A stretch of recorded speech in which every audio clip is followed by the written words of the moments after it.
Celui qui a la force a la clé. Pourquoi? La force est dans la clé. Au nom de Jésus-Christ, par ta parole, éclaire-moi. Au nom de Jésus. Amen. Seigneur, je veux compter sur ta capacité de nous expliquer au-delà de tout ce qu'on comprenait. Meilleur enseignant, viens nous enseigner. Je prie, s'il te plaît, que tu atteignes tes objectifs ce matin. Au nom de Jésus-Christ. Amen. Voilà, depuis déjà quelques dimanches, nous sommes en train de parler de l'importance d'avoir une orientation spirituelle, de suivre les instructions de Dieu. Je veux m'assurer que ça passe. Hein? Ça vous bénit? Hein? Ça vous bénit?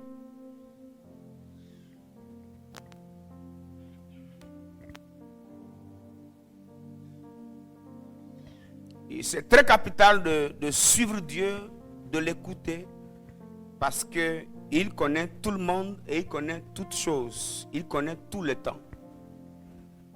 Et si on pouvait seulement le suivre, il y a des erreurs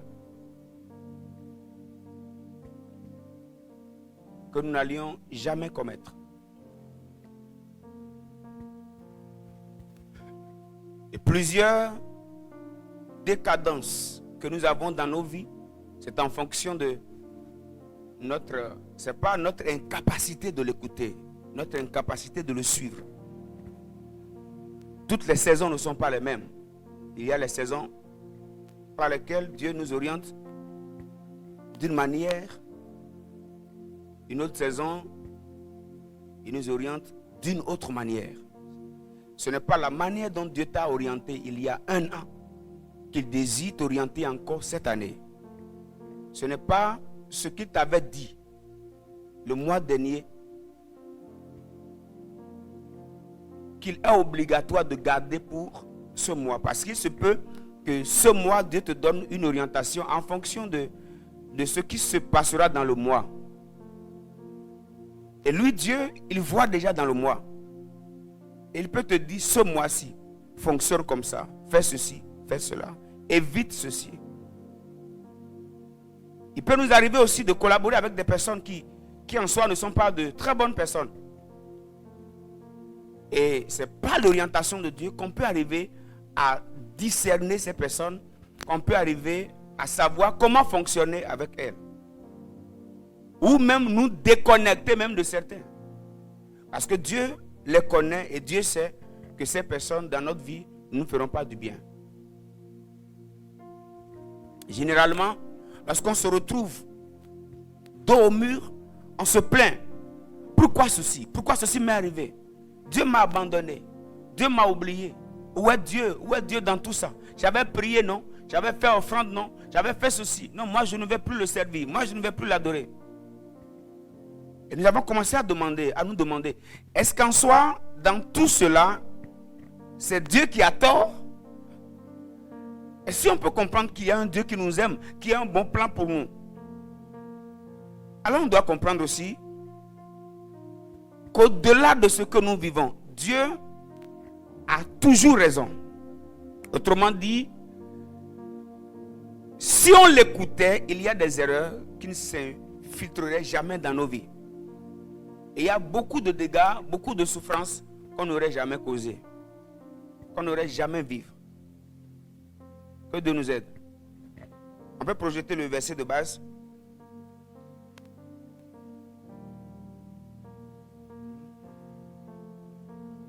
Isaïe 48, partie du verset 17. Ainsi parle l'Éternel, ton Rédempteur, le Saint d'Israël. Moi, l'Éternel, ton Dieu, je t'instruis pour ton bien. Je te conduis dans la voie que tu dois suivre. Le verset 18. On va lire ensemble. 1, 2, 3, go. Plus fort que ça. Oh, si tu étais attentif à mes commandements, ton bien-être serait comme un fleuve et ton bonheur comme les flots de la mer. C'est-à-dire, Dieu ici soupire, il dit, oh, juste pour dire, comme les hommes ont l'habitude de dire, merde. Juste pour dire, si tu étais attentif, si vraiment tu m'écoutais, si vraiment tu me suivais, tu allais vivre un bien-être comme un fleuve. Et ton bonheur serait comme les flots de la mer. Nous avons compris que le plan de Dieu pour nous est que nous vivions un bien-être comme un fleuve et un bonheur comme les flots de la mer. Que nous vivions bien. Aucun parent n'a jamais été à l'aise, heureux de voir ses enfants tâtonner, tomber, cogner la tête contre le mur. Et cela là a dit bravo. L'enfant vient sur la dalle, veut tomber, le père dit et vas-y. En réalité, lorsque nous voulons tomber dans des situations compliquées, ce qui se passe lorsque toi, en tant que parent, tu vois quelqu'un ou un enfant sur une dalle qui veut tomber, c'est ce qui se passe lorsque Dieu aussi te voit voulant faire une grosse erreur. Et lorsque nous tombons et nous commençons à nous plaindre, il dit, oh, si tu étais seulement attentif à ma voix, de telles choses ne t'auraient jamais arrivé. Nous avons commencé à réfléchir sur les méthodes par lesquelles Dieu peut nous instruire. Et le dimanche dernier, on a commencé par le premier point qui nous parle de avoir soif d'une orientation, vouloir être orienté. Vouloir être orienté. Vous savez, la soif d'être orienté nous qualifie pour l'orientation. Celui qui veut être enseigné a de facilité à comprendre ce qu'on lui enseigne. Mais celui qui ne veut pas être enseigné,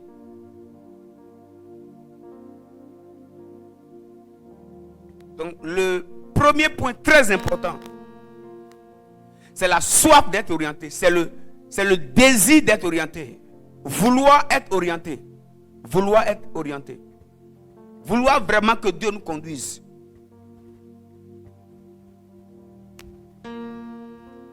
Pourquoi nous avons dit vouloir être orienté? Parce que généralement, en nous-mêmes, nous avons nos plans que nous ne voulons même pas que Dieu bouscule.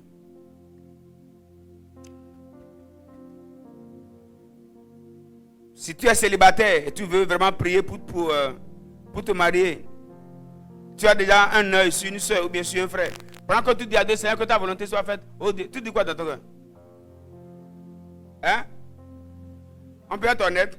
Que ce soit, Seigneur, pardon, ne me dis pas autre chose. Hein? Au fait, c'est le facteur qui te disqualifie déjà à l'orientation. Ce que tu dis déjà dans ton cœur étouffe déjà la voix de Dieu. Parce que même si Dieu parle, tu n'entendras plus. Oh. On peut être là ce matin? Hein? Je vais te sentir. Tu peux être là? Donc ce qui nous disqualifie parfois pour l'orientation, nos yeux sont déjà tellement figés quelque part. Et parfois, nos bouches disent Seigneur, conduis-nous. Mais nos cœurs disent Seigneur, c'est déjà bon. Oui. Nos bouches disent oh Seigneur, que ta volonté soit faite. Mais dans notre cœur, dit Seigneur, c'est pas mal.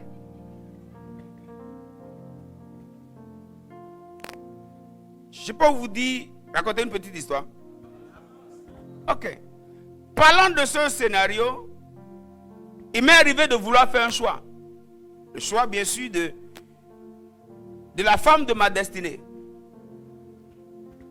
Je dois vous dire, moi j'ai eu souvent peur lorsqu'il s'agit du choix de la conjointe ou de son épouse. J'ai eu tellement peur par rapport à mon choix. Et pourquoi j'ai eu cette peur-là? Premièrement, j'ai eu un parcours déjà tellement compliqué pour rencontrer encore une femme compliquée.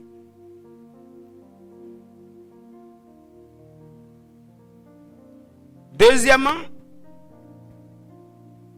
Un jour, lors d'une délivrance, il y a des esprits qui m'ont menacé. Ils m'ont dit, toi, on t'attend. Hein? On t'attend. On sait où on va te prendre. Chérie. Même quand une soeur me salue, dans mon cœur, c'est que je te ligote au nom de Jésus. J'ai prié contre les soeurs. C'est-à-dire, le pire de parler.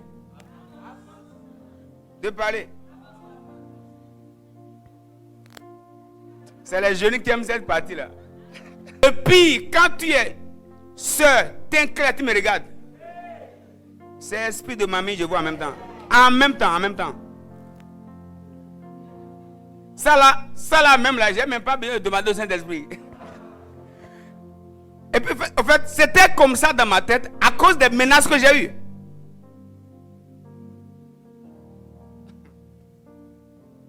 Et si tu as une soeur qui me sourit trop, je dis souvent, on m'a envoyé, elle est envoyée.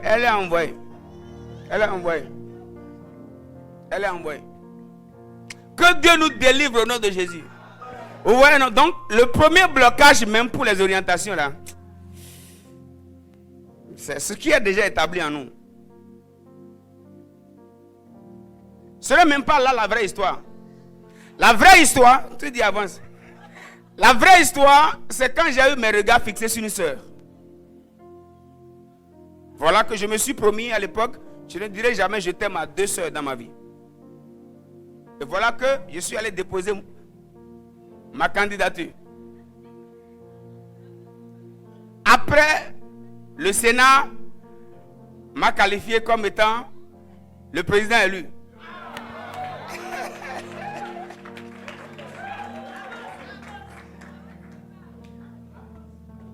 Le bruit que vous sentez là, c'est les célibataires.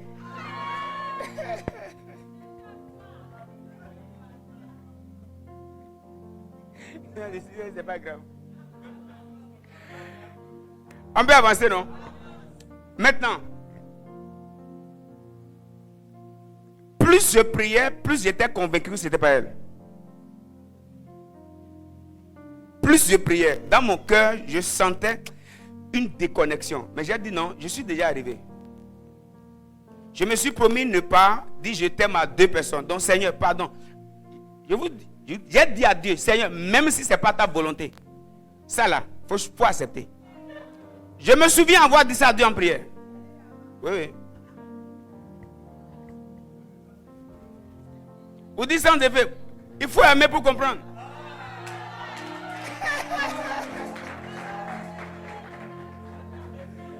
Pourquoi vous n'aimez pas la vérité?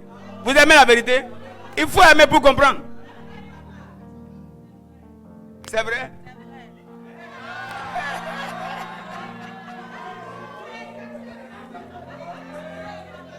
Plus je prie et je sens en moi que ce n'est pas elle, il m'est arrivé même de dire à Dieu, s'il te plaît, Seigneur, j'ai comme impression que tu ne veux pas. Hein. Mais, Seigneur, ça là, il faut accepter. Toi et moi, on doit arriver à un niveau où ma volonté doit devenir ta volonté. Seigneur, ça là, il faut prendre. Tu sais, elle est chrétienne, non? Et on te craint. Seigneur, ça là, il faut accepter, on va avancer. Je me souviens avoir dit ça à Dieu. Mais plus je priais, plus, parce que j'avais vraiment peur de mal choisir. Et j'étais convaincu que ça là, ça n'allait pas m'arranger. Pourquoi? Bon, je ne sais pas.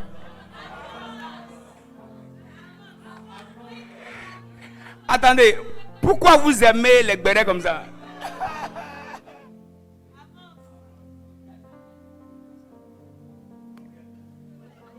Vous ne voulez pas mal choisir? D'accord. Il y a beaucoup de choses qui ne concordaient pas trop. Mais je me disais, en tout cas, elle finira par changer. Le temps passe, mais elle ne changeait pas. C'est vrai, il y a des personnes que vous croisez dans la vie qui ne répondent pas à tous les critères, mais votre apport dans leur vie peuvent les amener à s'ajuster. Donc c'était dans une telle perspective que moi j'avançais. Mais plus j'avançais, il y avait la décadence. Et un jour,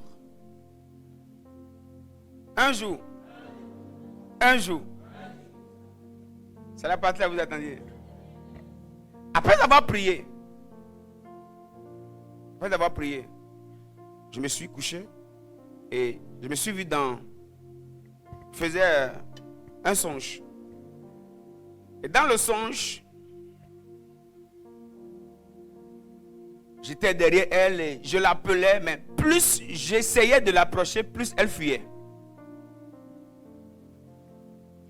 Je criais, je courais, mais elle fuyait encore. Plus je courais, plus elle fuyait. Dis à ton voisin, il faut prier.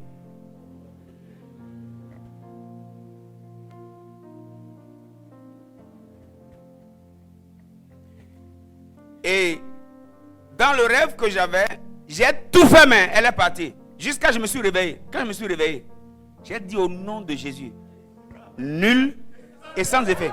Ça va pas se passer comme ça. Ça va pas se passer comme ça. Elle dit quoi?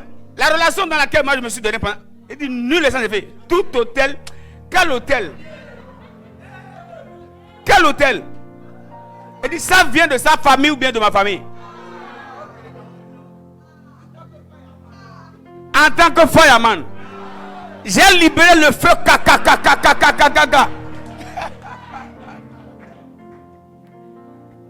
Et quand j'ai fini de prier, j'ai entendu dans mon esprit, qu'est-ce que tu attends encore?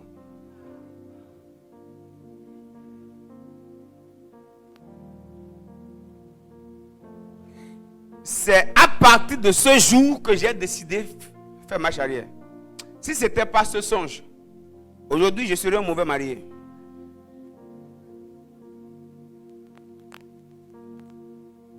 Je parle à la jeunesse.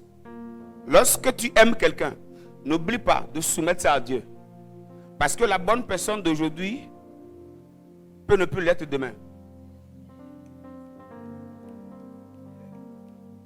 Oui, la bonne personne d'aujourd'hui là peut ne plus l'être demain. Ouais. Je répète, la bonne sœur, le bon frère, bon visage, cravate, ceinture, chaussures, ciré, tout, robe, pointue, tissage, cheveux naturels. Que tu apprécies aujourd'hui, demain ça peut changer. Il y a un Dieu qui connaît le futur et qui peut commencer aujourd'hui à te donner. Il y a un Dieu qui connaît le futur. Yes. Il y a un Dieu qui connaît le futur, qui déjà aujourd'hui peut nous donner une orientation en fonction de là où il nous veut. Yes. Aujourd'hui, je peux vous garantir que si je m'étais marié là-bas, je ne serais pas ici. Fire.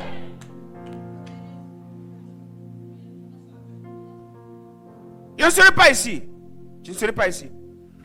Le problème, c'est quoi, frère Jérémie? Lorsque le cœur est attaché, on se dit qu'il n'y a plus rien ailleurs. Si tu te perds, je te dis ce matin, il y a mieux.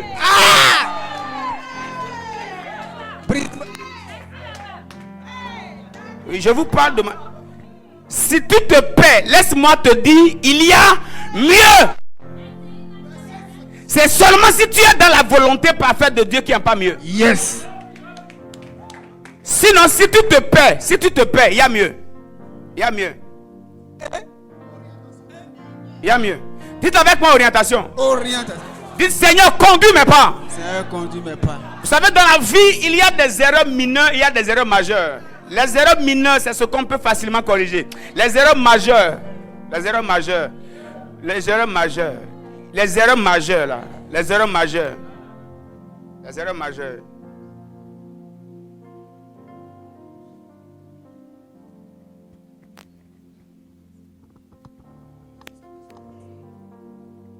Voilà pourquoi si vous êtes ici et Dieu vous a donné une bonne personne, Déposez votre cœur à la maison et oubliez tout. Avancez maintenant.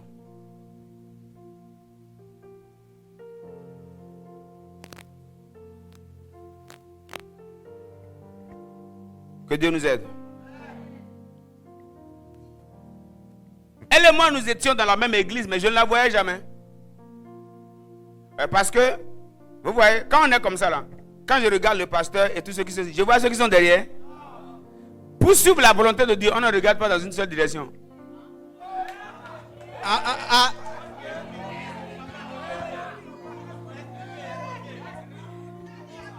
On peut parler? Si tu veux suivre la volonté de Dieu, il faut te mettre comme ça.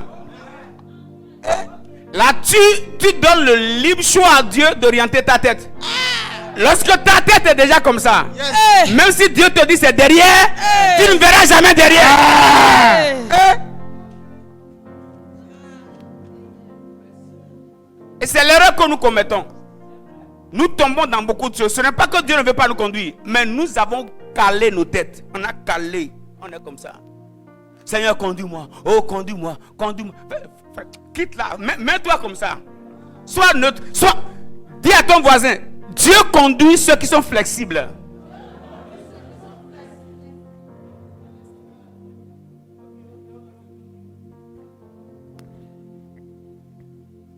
On peut avancer? Donc pour n'importe quel domaine de la vie, il faut qu'on soit flexible. Pour le choix de son travail, le choix de son conjoint, de sa conjointe, on a besoin d'être flexible.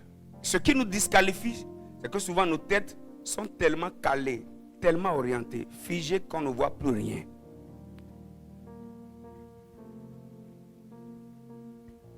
Le jour que j'ai fait cette belle découverte, je me suis demandé, mais qu'est-ce qui m'est arrivé avant?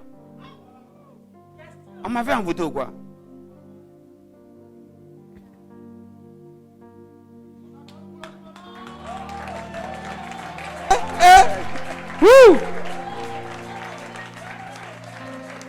Et pour vous faire rire, attendez, je vais vous faire rire. Vous voulez rire, non? Je vais vous faire rire. Maintenant, écoutez, elle et moi, on était devenus de très bons amis. Mais moi-même, j'étais sûr qu'elle n'allait pas accepter. Et un jour, je lui ai dit, si Dieu me faisait grâce même d'avoir une femme comme toi, c'est pas toi, hein. Mais Piège. si je peux avoir la grâce d'avoir une femme comme toi. Daddy, c'est quelle technique ça?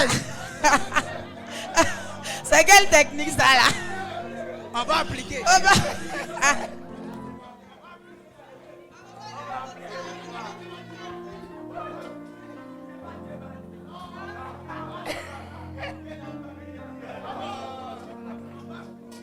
Attendez, c'est vous prêchez mes aïeux.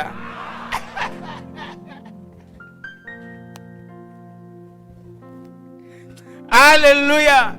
En fait, je voyais tellement tout ce que je cherchais. Ici, on ne force pas la prière. On ne force pas à aller à l'église. On ne force rien, mais tout coule bien. Il dit, ah, on m'avait envoûté ou quoi? Qu'est-ce qui m'arrivait?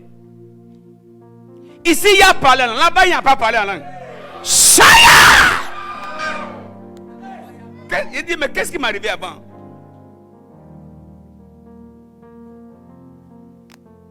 Que Dieu conduise nos pas au nom de Jésus. On est ensemble?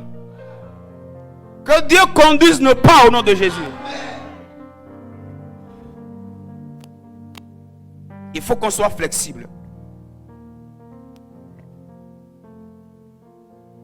La bonne volonté d'être orienté est un avantage pour que Dieu nous oriente. C'est très important. Très important. Nous avons dit, deuxièmement, il faut la parole de Dieu.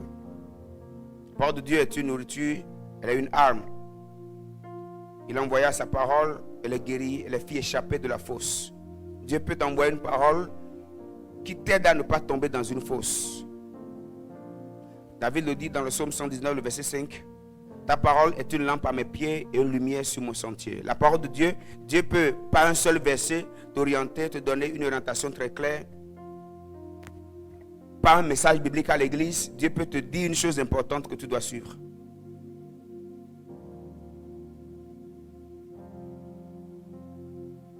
Nous avons fini par parler du troisième point. C'était quoi? est un homme de prière. Nous avons parlé de l'importance d'avoir une vie de prière. Si nous voulons vraiment que Dieu nous oriente. Et je nous dis, c'est très important. Très important.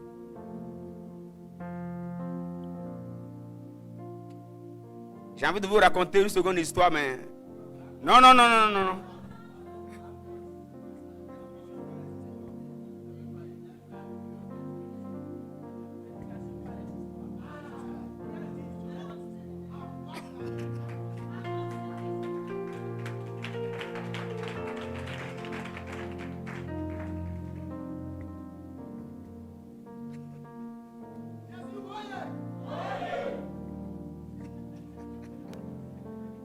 Alléluia.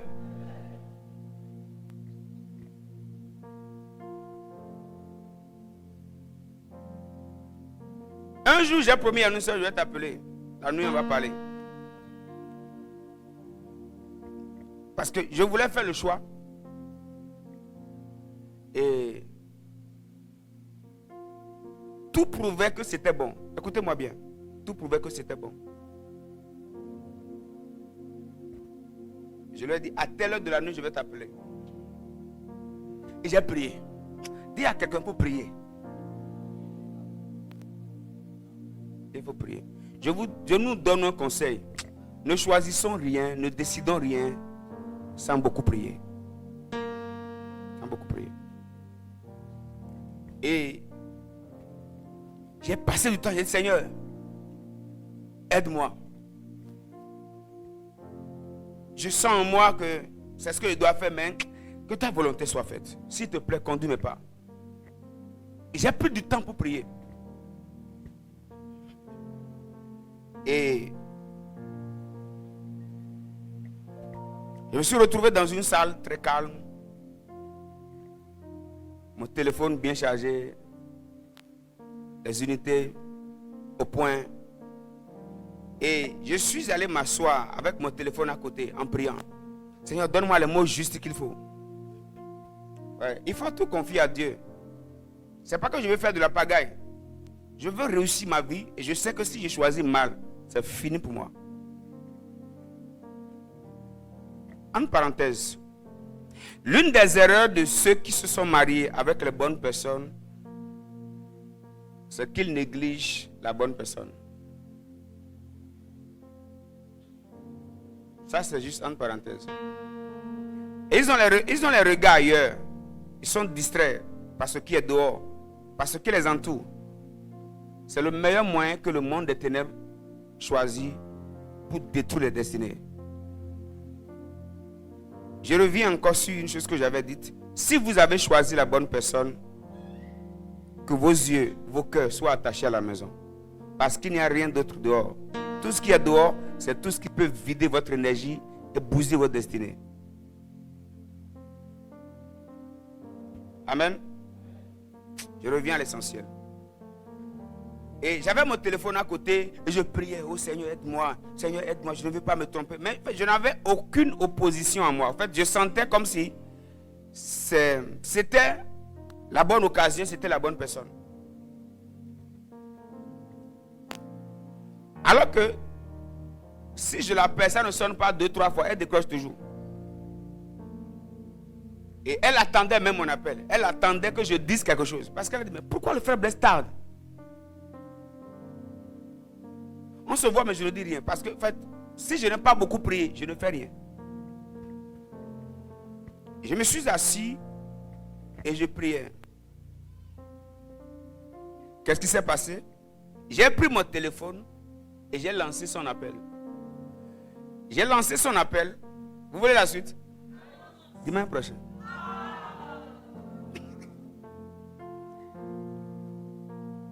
J'ai lancé l'appel et je me suis réveillé après 1 heure de temps. Oui. Dis à quelqu'un, Tchadoura.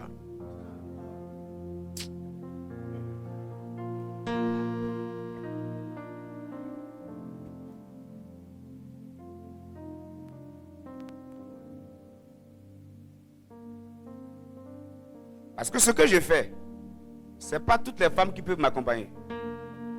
Il y a des femmes, si elles font 3 mois, on va les tuer. À Zéna, Soerou.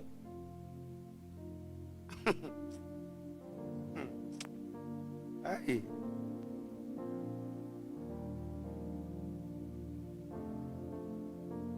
Il y a quelque part, il y avait, je ne sais pas si c'est une jeune fille ou bien une jeune femme, qui disait vraiment, oh, si c'était, elle dit dans mon cœur, oh, tu allais mourir depuis.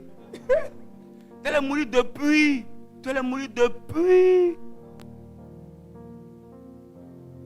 Tu as envie d'être mon épouse. Et là, on dit, oh, oh, oh, oh, oh, oh, oh, oh, oh.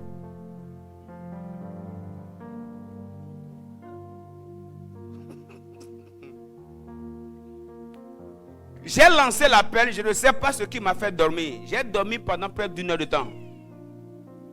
Je me lève, je dis, mais c'est pas possible. Est-ce qu'elle n'a pas de cœur? Parce que ça ne sonne pas 2 fois. Elle déclare toujours. Et elle-même avait son téléphone en main. Elle était ce que j'allais appeler. Je me réveille, je dis, hey, qu'est-ce que j'ai fait comme ça? Je prends le téléphone, je rappelle. Elle ne décroche pas. Une 3e fois, elle ne décroche pas. Et pendant que j'ai le téléphone sous mon oreille, j'ai entendu. Tu attends quoi encore? Elle dit, ok, je raccroche. Si on priait et si on recommandait à Dieu tout ce qu'on faisait, ou bien si on recommande à Dieu tout ce qu'on fait, il y a des erreurs qui ne seraient jamais infiltrées. C'est parce que souvent nous faisons nos choses nous-mêmes.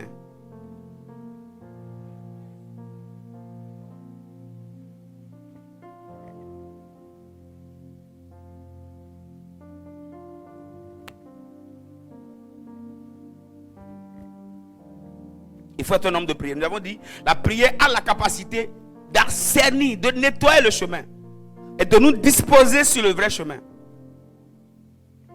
La prière éclaire l'esprit de celui qui prie. Un homme de prière a un esprit éveillé sur les choix qu'il doit faire. Un homme de prière a un esprit éveillé sur les choix qu'il doit faire. Parce que la prière a la capacité d'élucider. C'est ça qu'on dit? D'élucider l'esprit de celui qui prie. Ça éclaire son esprit par rapport à ce qu'il doit faire, par rapport au choix qu'il doit faire. La prière a ce pouvoir-là. De créer dans la vie de celui qui prie la conviction, soit positive ou négative. Tu peux être convaincu que non, ça c'est pas bon. Ça c'est pas moi.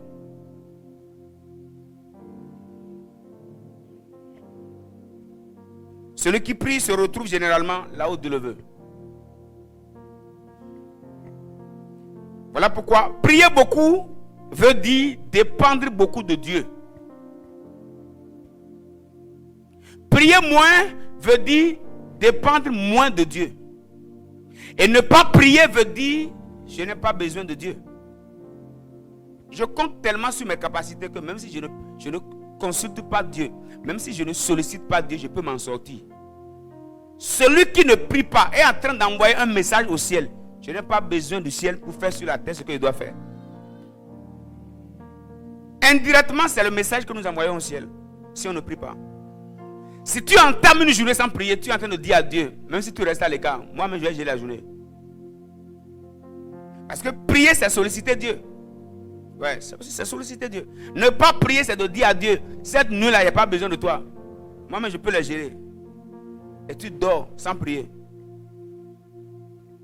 La prière, c'est la capacité d'inclure Dieu dans tout ce qu'on fait. Nous avons eu à parler de la femme de Pilate, qui avait eu en songe une menace et qui a interdit à son mari qu'il n'y ait rien entre ce juste et toi. Parce que cette nuit, j'ai été menacé en songe. J'ai beaucoup souffert à cause de lui. Nous avons dit, elle a été menacée en songe parce que cette nuit, Jésus priait. Jésus a passé toute la nuit à prier. Et la prière a sécurisé la façon dont tu devrais même finir sa vie. Si tu ne pries pas beaucoup sur ta vie, tu vas livrer ta vie à ceux qui ne sont même pas capables de décider sur toi. Que Dieu nous aide. Je vais parler en quelques minutes de 2 points importants pour qu'on clôture cet enseignement. Par quel autre moyen Dieu peut nous instruire? Quatrièmement, par les difficultés.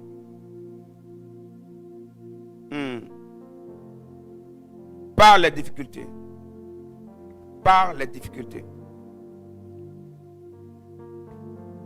On peut avancer? Vous savez, Dieu a la spécialité de nous exposer à certaines situations lorsqu'il veut que nous soyons des solutions pour ces situations. Donc, au travers d'une difficulté, au travers d'un problème, Dieu crée parfois, a dit quoi? Dieu peut, pour t'instruire, parfois peut créer un problème. Et il te met dans le problème. C'est pourquoi, si tu remarques souvent,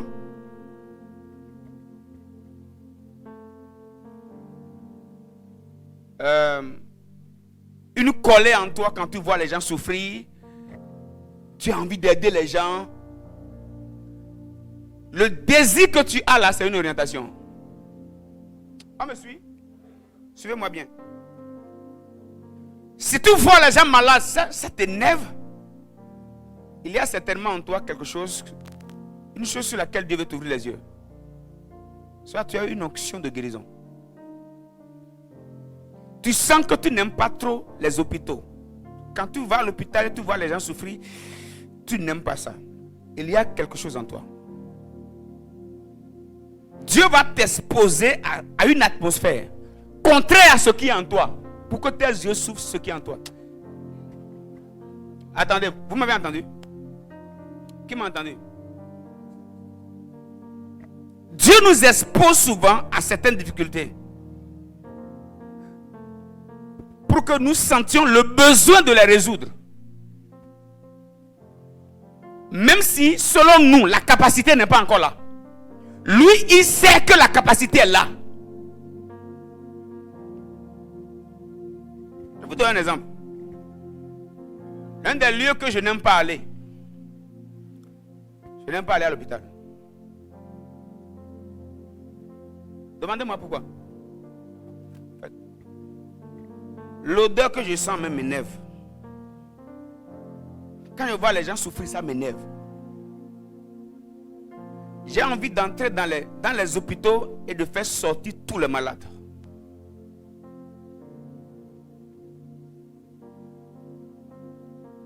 Un jour, j'étais à un enterrement. Et pendant que les gens pleuraient, d'autres chantaient, moi j'étais juste comme ça, je regardais tous les morts. Je regardais toutes les tombes, j'étais comme ça. Vous savez ce que je disais à moi?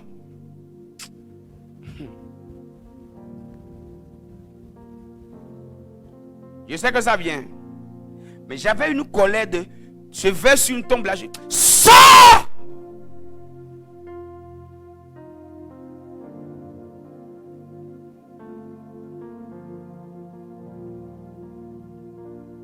Je vous garantis que ça vient. Je bénis Dieu parce que dans la petite marche que j'ai faite avec Dieu, j'ai vu au moins 3-4 résurrections. Et la prochaine phase sera très brutale.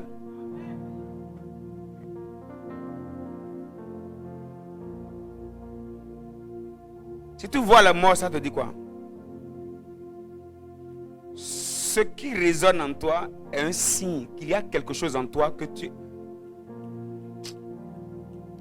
Ce qui crie en toi là, c'est qu'il y a un appel de Dieu pour toi dans ce domaine.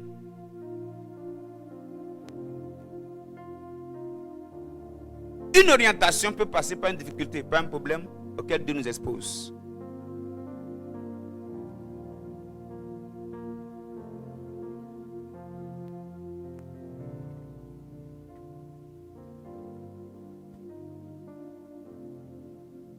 Un jour, on m'a appelé pour prier pour une dame qui était morte dans un hôpital. Celui qui m'a appelé dit, je sais que si tu viens ici, elle va ressusciter. Parce qu'il me connaît. Mais le problème, c'est que j'étais sous quelqu'un et je ne pouvais pas quitter ma maison sans l'informer. Donc, je quitte ma maison sans l'informer. Je vais à l'hôpital et je vois la dame morte. Je dis, femme de Dieu, vas-y là. Je te connais, vas-y. Je suis comme ça. On sort la dame. Je suis là. Ce qui est bizarre, on sort le corps, j'étais là. On met le corps dans la voiture, j'étais là. Et le chauffeur a perdu la clé de la voiture. Je me dis, mais si je la ressuscite maintenant, on va me renvoyer. En fait, ça va faire du bruit. Je suis sorti sans informer mon supérieur. Alors que dans notre... Parfois là... Ok. Et je suis resté là. Plus de 15-20 minutes. Le chauffeur a retrouvé la clé. J'étais dérangé de voir une dame comme ça mourir. Et j'ai dit, ok. Si je la ressuscite pas ici, je vais la ressusciter ailleurs. C'est de Cotonou, hein. J'ai pris ma moto, j'ai suivi le corps. Jusqu'à Calabi. J'ai dit, moi, je vais la ressusciter là-bas. On la sort maintenant à la morgue.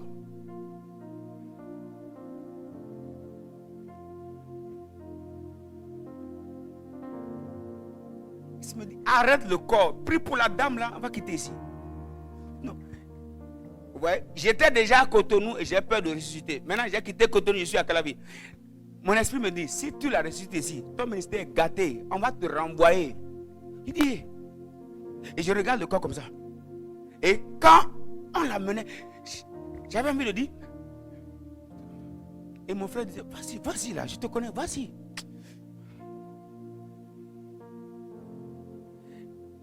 Et je n'ai pu rien faire.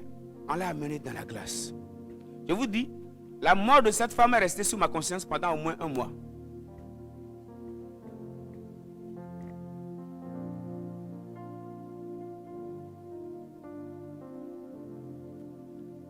Les malheurs auxquels Dieu nous expose parfois peut révéler une solution qui est en nous. Et on avait habité une maison un jour. La femme du propriétaire commence à crier parce que son enfant est décédé. C'est maman qui a entendu le cri et on est descendu. J'ai dit, waouh, quelle bonne opportunité. Ça ici maintenant, je suis le responsable. Elle dit, madame, mon nom c'est le pasteur Blaise Mézi. Je ne peux pas être ici, on va enterrer l'enfant là. Maman prend l'enfant. J'ai dit, au nom de Jésus, reviens vite. Il fait tiens et il se réveille. J'ai dit, hein.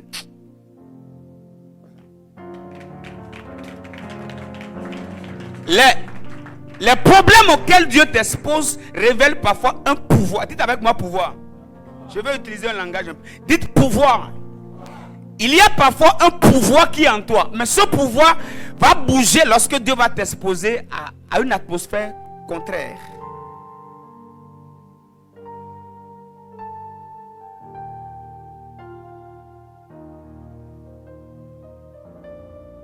Lorsque tu vois certaines situations, ce que tu sens là, c'est un signe qu'il y a quelque chose en toi qui doit régler ce problème. Les problèmes que nous rencontrons dans la société peuvent devenir un signe d'une instruction, d'une orientation.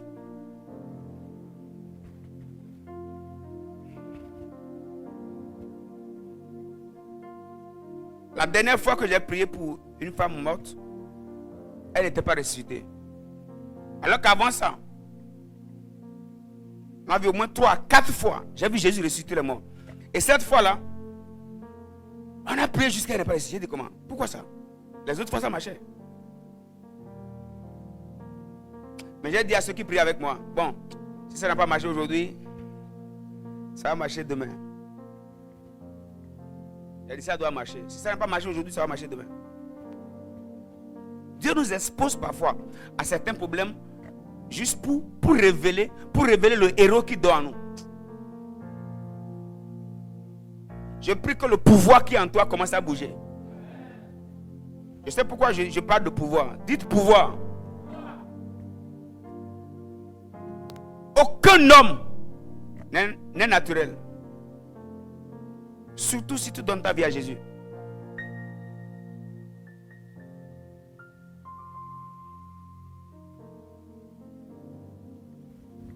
Je vous annonce que très bientôt, on va faire des cultes de jour d'ambulance. Et on doit amener les morts à l'église. Ne vous inquiétez pas, ça va se passer. Ce n'est pas négociable. Et les morts vont rentrer à la maison vivants. Parce que Jésus-Christ est vivant. Amen. Donne-moi un bon... Vous doutez? Vous doutez? Il a dit à mon épouse, le jour qu'on te dit que je suis décédé, avant mes 120 ans, prends ma main gauche, mets ça sur ma tête, et je vais me lever. On va continuer. Je crois aux résurrections de mort. Et je crois que ma main peut me ressusciter moi-même. Pourquoi vous êtes calme comme ça?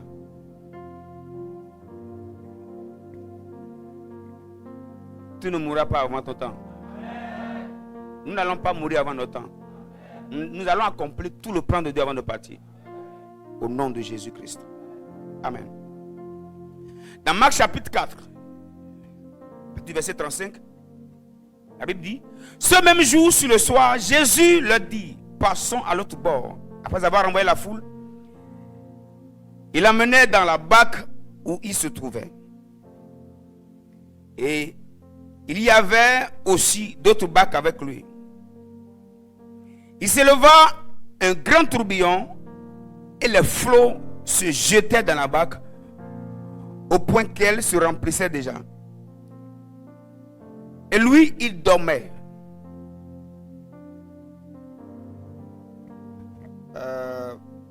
Désolé, ce n'est pas le verset que je cherche. Pardonnez.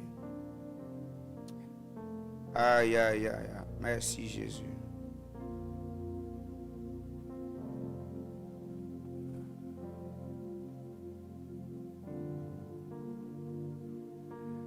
Que le héros qui est en toi soit réveillé. Au nom de Jésus-Christ.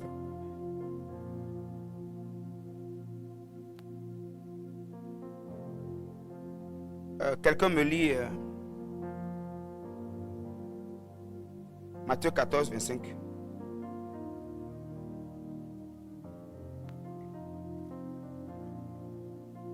Matthieu 14, 25.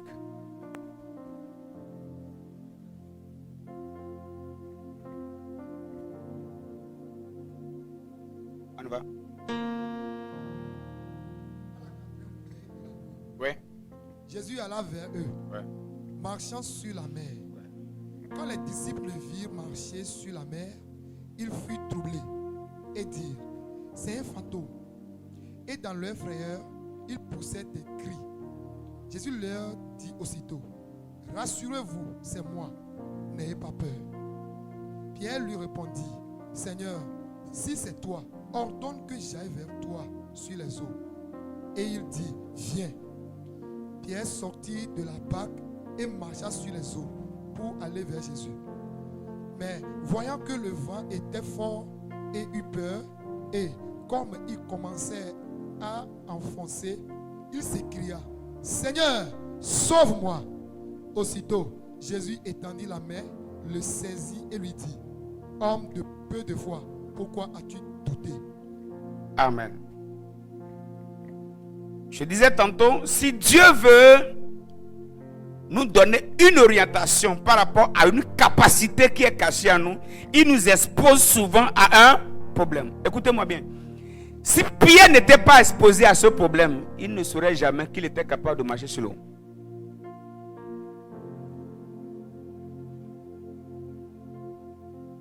On peut avancer. Les problèmes auxquels Dieu t'expose révèlent souvent les capacités qu'il a cachées en toi. Aide-moi à dire ça à ton voisin.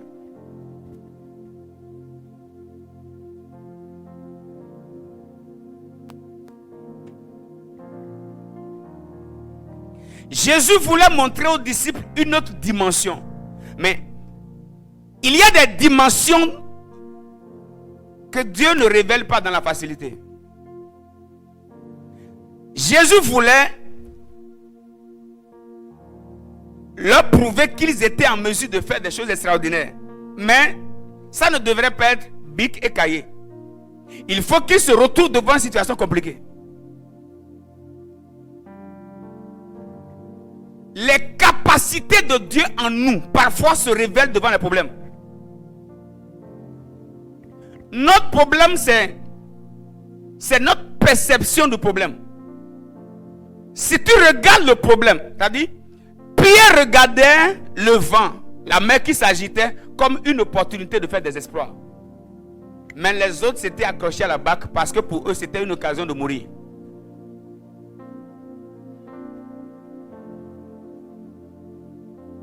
Pourquoi les autres s'étaient accrochés à la barque? Pour eux, si on bouge ici, on va mourir.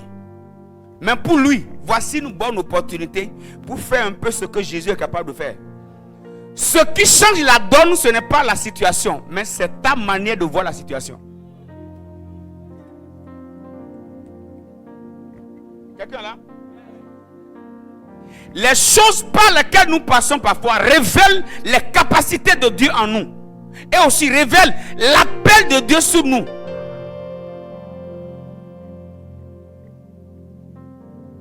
Si tu es né d'une famille pauvre, comprends alors ton appel.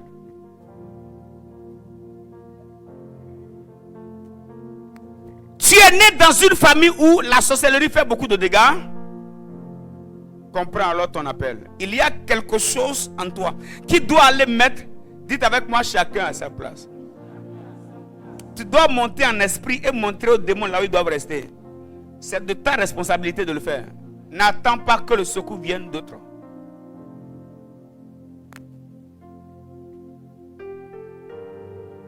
Mais je dois vous dire, mais c'était pour Jésus l'occasion ultime pour choisir celui qui serait en mesure de garder l'église après son départ. Et le test là ne se fait pas dans un groupe où on demande qui est le plus fort, qui parle mieux, qui prie mieux. Non, non, non, non, non. Il faut les amener sur la mer. Et là, on va voir qui peut être le prochain leader. Parce que, comprenons bien, le leader c'est lui qui doit garder la clé de l'église. On ne confie pas la clé de l'église aux peureux. Si un peureux a la clé de l'église, lorsque les bandits viendront, ils vont laisser la clé aux voleurs.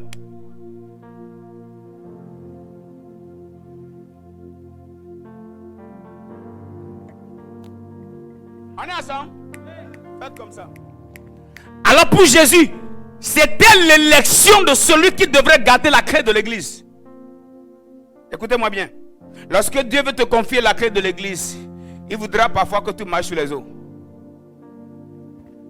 La dimension de commandement auquel Dieu nous veut se révèle par les situations devant lesquelles il nous présente. Si tu remarques que souvent, toi, tu rencontres beaucoup de difficultés, commence à te dire félicitations.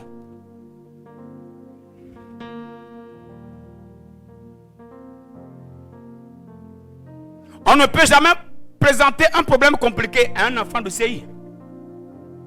La classe spirituelle auquel tu es appelé révèle les problèmes que tu...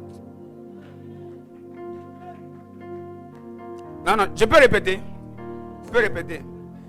La classe spirituelle auquel tu appartiens se révèle par les problèmes que Dieu te présente. Je peux répéter. Je peux répéter. La classe spirituelle auquel tu appartiens se révèle par les problèmes que Dieu te présente. Dieu ne peut jamais présenter un problème de terminale à un enfant de CI. Dieu te présente les choses de ta classe. Pourquoi moi? Et pourquoi? Non, non, non, ne dis plus pourquoi moi. C'est toi parce que c'est les choses de ta classe. Les problèmes que tu rencontres révèlent la classe que tu occupes.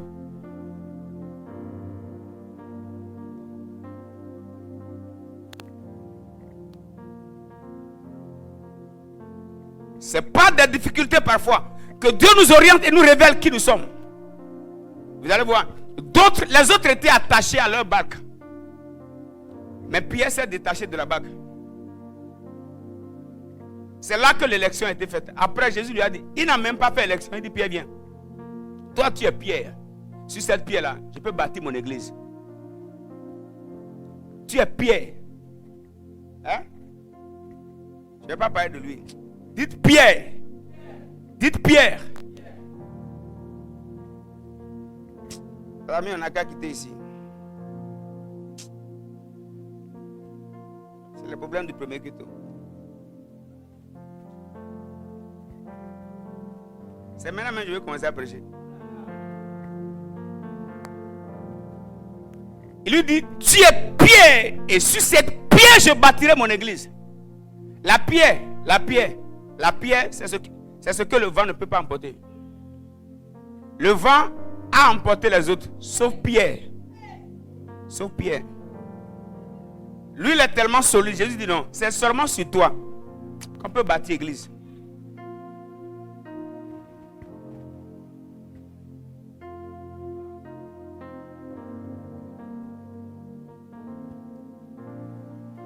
Lorsque Jésus te dit marche sur l'eau et il n'a pas dit ça aux autres, c'est un signe d'orientation spirituelle que c'est toi le leader. C'est toi le prochain leader. Non, vous n'avez pas entendu. Je peux répéter. Pourquoi Jésus n'a pas dit aux autres de marcher? C'est celui qui lui a dit je peux, il dit non. Oui, viens. Lui, il s'est détaché de la barque. Les autres ont bien gardé. Ils ont bien gardé, mais ils ont peur. Mais quelqu'un n'a pas gardé, il n'a pas peur. Il ne doit être qu'une pierre. Oui.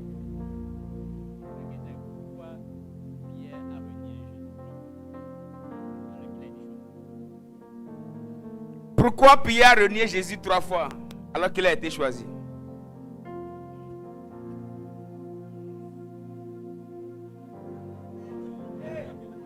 Hein?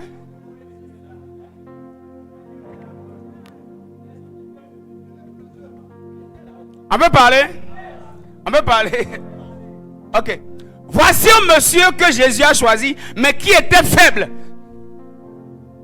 Lorsqu'il a vu les lanières métalliques. Mais c'est important de savoir qu'il a été le seul qui a suivi le maître jusque-là. Les autres ont fui, sont rentrés à la maison. Les autres sont rentrés. Lui, il était resté à côté. C'était comme si. N'oublions pas, lorsque Jésus était attaqué, le seul qui l'a défendu, c'était Pierre. Avant cette étape, on peut parler? Vous ne réalisez pas pourquoi? Avant cette étape, la première étape, Jésus leur avait dit, pour évangéliser, ne prenez même pas d'épée ni rien. Mais avant, juste l'arrestation de Jésus, Jésus leur a dit, même que celui qui n'a pas d'épée, qu'il vende son manteau pour acheter épée. D'accord? Jésus a demandé à tout le monde d'acheter épée. En griffe ou bien en parenthèse. Pourquoi Jésus lui a demandé d'acheter épée? L'une des raisons, c'est que Jésus veut voir, quand les braqueurs là viendront, qui sera en mesure de manier l'épée?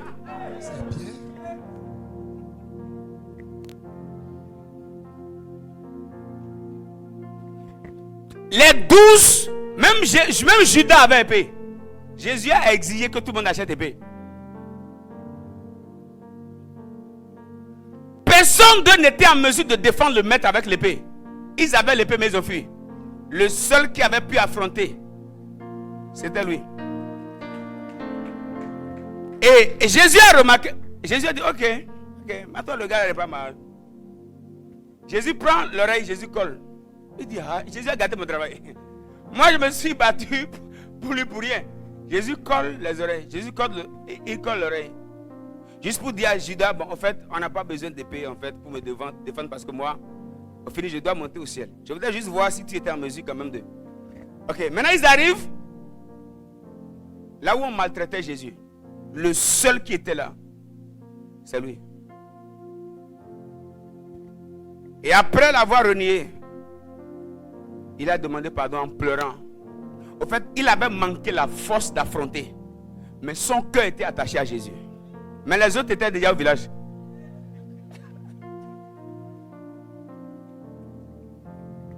Les autres, ils étaient...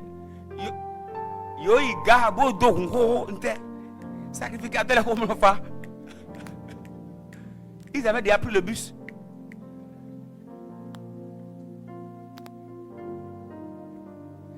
Dieu nous présente des situations compliquées pour révéler le leader qui dort en nous.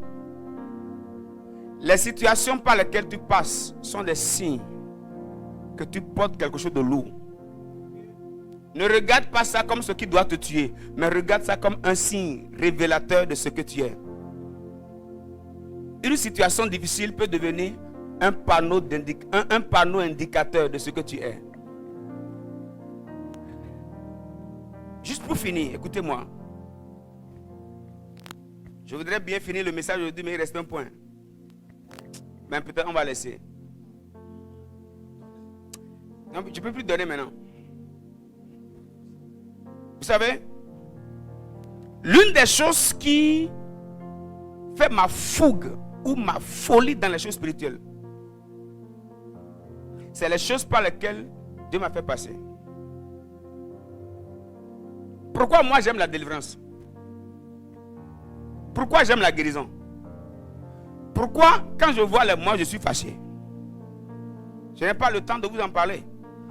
Mais je crois vous avoir dit, très tôt, très petit, moi j'étais déjà décédé.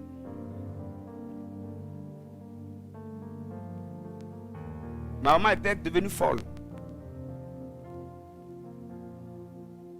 Donc quand je vois la mort frapper quelque part, je me dis, voici un démon qui veut arrêter la destinée de quelqu'un.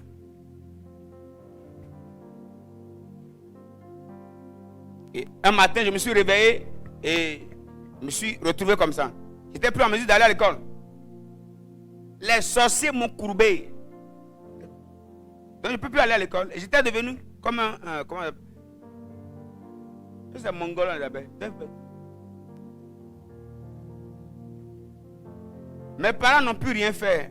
Et c'est là qu'on m'a amené chez les célestes. On m'a enfermé chez les célestes.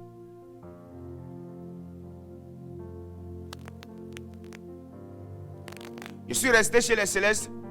Sur combien de temps, mais je ne sais pas. Et les célestes n'ont plus rien fait. Ils ont fait tous les sacrifices, ça n'a pas marché. Ils ont tout fait, ça n'a pas marché. Parfois, juste, les choses dont je me souviens, c'est juste fait des roues, mais bon, quoi. Nous en fou. Des ans. Nous tous les posés, mais en ce temps, ils m'ont frappé. Et c'est chaque jour. C'est chaque jour. Je me souviens même, on a cassé des œufs sur ma tête pour ma délivrance. Rien, aucun démon n'a bougé.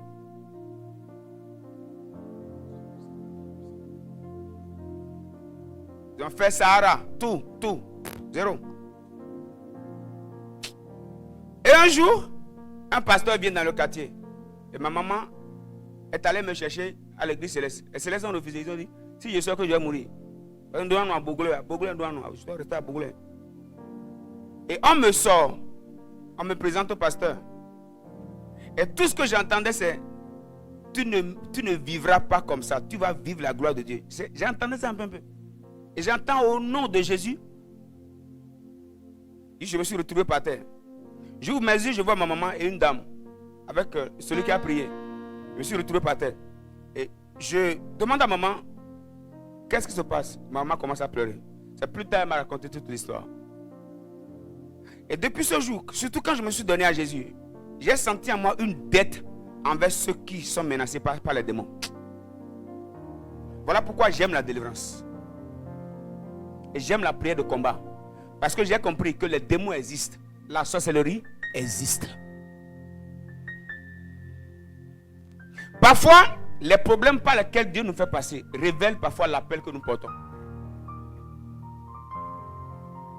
Ça révèle l'appel que nous portons.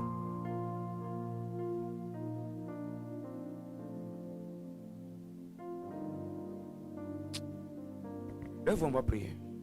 Quand je t'ouvre mon cœur, je t'entends me parler. Et ta loi dans mon cœur toujours demeure. Et ta vie à chaque heure coule comme toi. Si je me tais, oh, j'apprendrai à écouter la voix du bon berger. Quand je l'entends, oh, je comprends qu'il a payé pour ma liberté. Quand je t'ouvre mon cœur, quand je t'ouvre mon cœur, je te vois, Seigneur. Quand je t'ouvre mon cœur, je t'entends me. Et ta loi dans mon cœur, toujours demeure. Et ta vie à chaque coule comme un torrent. Tu vas faire cette prière avec moi. Seigneur, ouvre mes yeux sur les capacités en moi que je ne voyais jamais. Rappelle-moi les situations qui me révèlent mon identité mais que j'ai ignorées. Si tu sens ici que tu vas dans les entreprises, on te rejette, c'est aussi, ça peut être aussi un signe que c'est toi qui dois embaucher les gens. C'est pas toujours que tu es incompétent. Parfois, Dieu veut juste te dire que tu dois créer d'entreprise.